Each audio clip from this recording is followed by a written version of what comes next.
Další barvu. Zelená. Tak.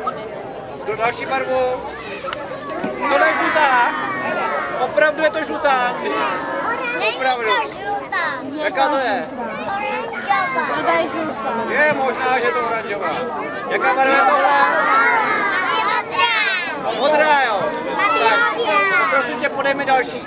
Další mi podej. Další šáteček.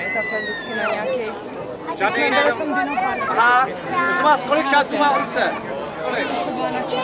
4 šátky. A jaký mají barvy?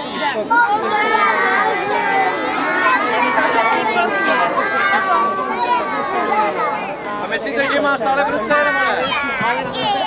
Samozřejmě nejsem podvodní, mám tam červenou, zelenou, žlutou, modrou. Asistentko, prosím tě. Jsme takhle ručička. Určitě si, nebo neuvidíte. A sledujte, prosím vás, co budu dělat.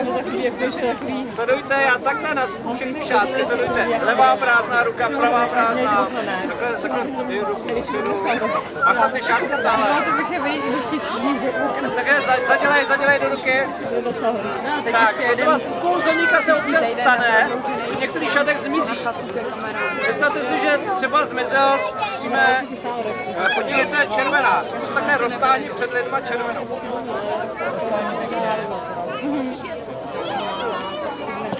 Moment, počkejte, moment.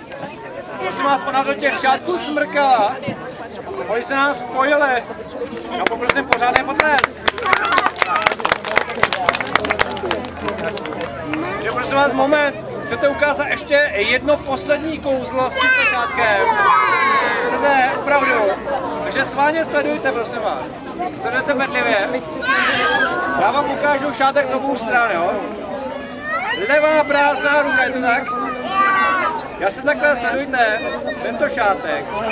Nacpu krásně do ruky. Je důležité, abyste opravdu sledovali. Co? Já jsem taky nebyl třeba u vás na náměstí, no, takže sledujete, prosím vás, stále. Ano. Je důležité opravdu, abyste koukali, abych to náhodou nestrkal různě do rukávu, aby mi to nevypadlo. Tak a poprosím, abyste foukli, foukněte. Takže prosím vás,